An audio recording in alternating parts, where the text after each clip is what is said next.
exciting to me. We joined the MFA, the museum, so I could go there all the time and check out stuff.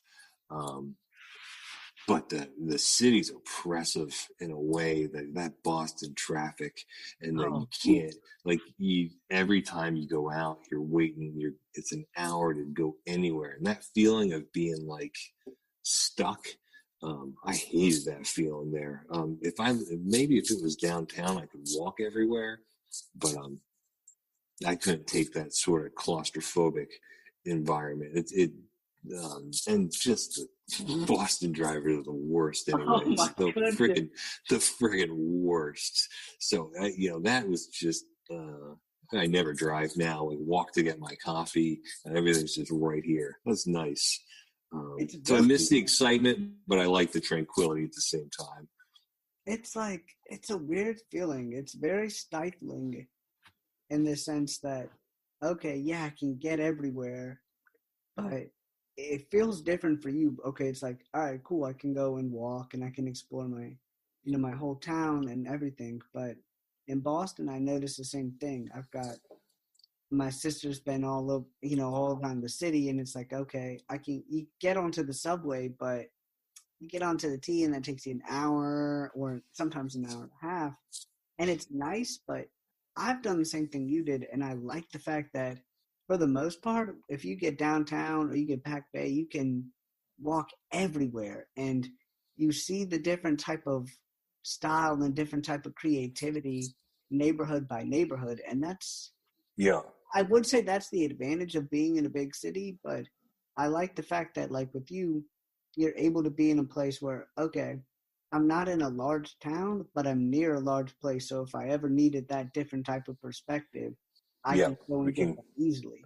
Close enough.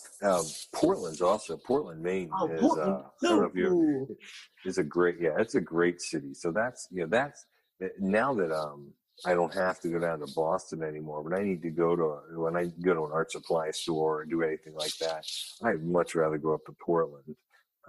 It's funky there. It's a cool little place. So, that's my choice. Instead of going south, I drive up there now. How would you describe the art scene in, say Portland, Dover, and Boston? Do you think, obviously they're going to be different, but has Portland's art scene really started to change, and the fact that it's gotten kind of a little bit busier and more people are knowing about it? Because I know there are more galleries and stuff. There was quite a bit. My friend went there this year, and I've been about 3 times in the last 5 years, because my sister being up there, so we would always go. Yeah. Great beer. An increase. It seems to be like the scene has been growing.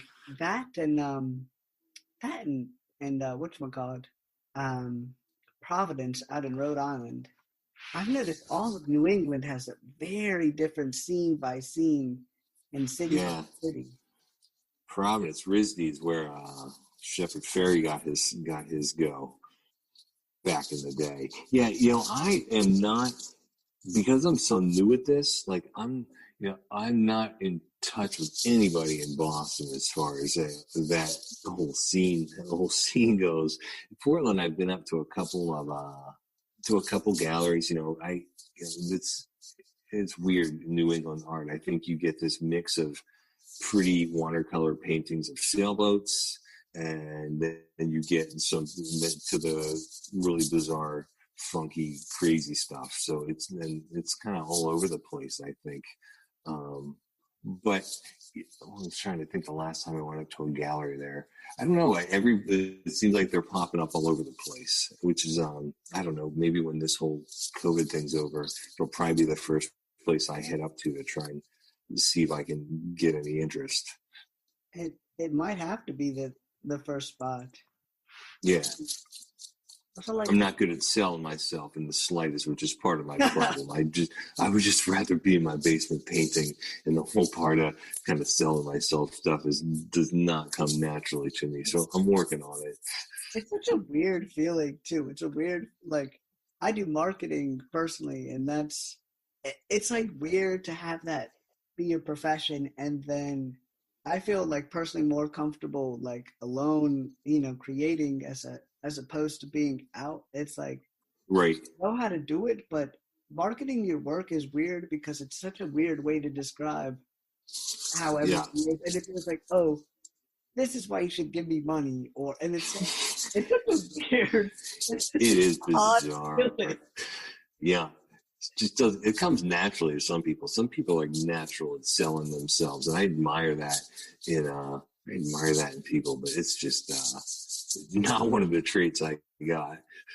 It's almost like talk about being with schools. It's almost like when they do the PTA fundraiser, and they would always have they would go and invite the parents, and it would be these big events. We said they used to have that. My parents would get like a call, and then they would get an email, and they would invite my parents over to go and give to the school, and it was always it's kind of that sentiment to me. It's like Yeah. it feels odd, and it's like you don't want to do it, but you're like, oh, okay, I'm gonna have to do it. And that's kind of the way it feels. Like it's like, oh, this is this is how I feel, this is the way I perceive it. And okay, I just kind of feel like, all right, let me just leave it like that, and then you can take it and perceive it how you want, and if you want to purchase it, cool. Yeah. It's a huge risk walking into a bar, showing up to a place and talking about your art. I don't know if I've built that in the last couple of years. I think my confidence has risen, but I'm not sure if I'm at that level yet. That's what you got to do, I guess, right? I think it is kind of what you have to do. Is sometimes the hardest part is just like with you, like you come in and you've had so much more time to create. It's almost like, all right, let me stockpile this, finish up a couple pieces, and then it's just that first plunge, if you will. And Yeah. to get back to what you had said about getting that acceptance, when you get that first acceptance, that's kind of when you feel like, okay, cool, I took the plunge, and now, all right, I took the plunge, but it's almost like a weight off your shoulders. You feel, okay, cool, I can go and list this, or at the very least, I have somebody that can help me with explaining and describing everything. And Right. it feels really good, honestly.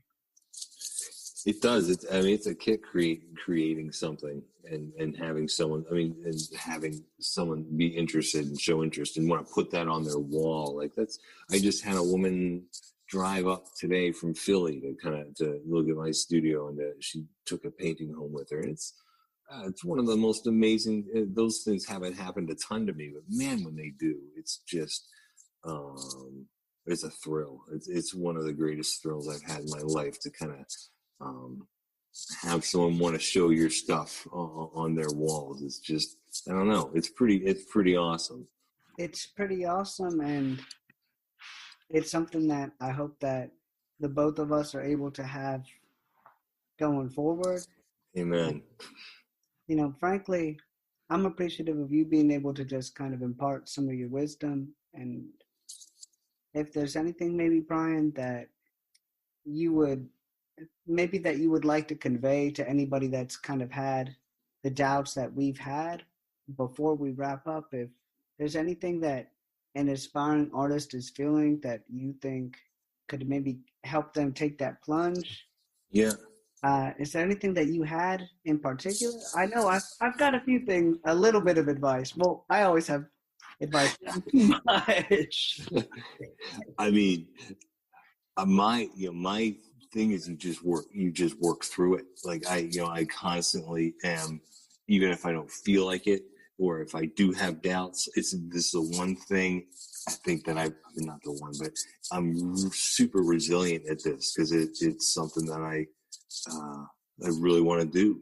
So even when I'm feeling crappy, even when I'm feeling I'm not producing stuff I like, you just keep doing it because I don't know who was it that said, damn, inspiration finds you, but it finds you working. That was an artist, Picasso, Van Gogh, or somebody. And I think that's the thing right there. Shit just doesn't come to you magically. You got to be out. You got to be looking at stuff. You got to be taking risks. You got to be making stuff all the time. And you just got to keep doing it. And then, you look back a year, whatever later, and you're amazed at what you did. You'll make mistakes. Yeah, I take that back. You don't make mistakes in art. Like you do what you do. If I do something I don't like, I rip it out and I cover it up. Like I don't know. It's your art. It's something that's completely yours. The rules are yours to make.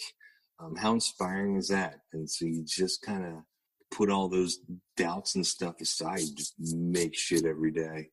Um, that's kind of what I do. It's just I'm resilient at it and prolific at it. And some phases suck, and I feel down. I equate it to Neil Young. Like Neil Young's put out some great albums, and damn, he's put out some bad albums, but he keeps churning that stuff out. So that's kind of my advice: keep making stuff. And he keeps pushing. I Yeah, I could not agree with you anymore in the sense that what you create and what you do, that's completely you. If you don't feel that it's ready or you don't feel that it's good, it's that feeling of being able to say, okay, I don't like this. Cool. Let me rip that up. Let me tear that up. Or if yeah, you really like it and you really care about a piece, that's the one thing I've noticed is when you have a piece that you really care about and you really love, even if people don't see it the same, they can see the passion and they can see how much yeah. how much effort was put in. So at the very least, I've noticed that it's like, okay, cool. You could tell that effort, and I agree with you. I think it's about kind of this resilience and about persevering. It's like sometimes you're gonna have those doubts and you're gonna feel like, oh, I don't want to continue or whatever. What you did of being able to go and work day in and day out and that consistency, that is the most important thing I've noticed. Yeah, I mean, yeah, it's a cliche, Definitely. but it's a cliche for a reason. Consistency is the Yep. key. I, I don't think I ever quite understood it until I mean late in my life until this. Like I like you just don't. You're just not naturally born to. Like I wasn't born an artist. It's been like it's freaking work, and it's been great work, and it's been inspiring work. But it wasn't just some. I have friends that say, "Well, I can't do what you do," or that kind of stuff, and I'm like 4 years ago, I couldn't do this. I just did it. I decided I wanted to try something. So it's in everybody. If we want it, you just got to get over those self doubts and just start making shit. And eventually, you start making stuff you like. That's what we hope. Brian, I'd like to thank you for providing a little bit of optimism during this time. And Yeah. quite some humorous tales, to be honest. And for every single person in Dover, New Hampshire, I would like to apologize. Confusion over Dover, New Hampshire versus Dover, Delaware. How dare Sorry, Dover, you? Delaware, but my hat's off to Dover, New Hampshire, and I would like to give you guys the number one place. You'll stop on by next time you drive through. You'll check out my studio. I absolutely will. It's an open invitation to you. Absolutely. Thank you Cool. again, Brian. You got it. Thanks so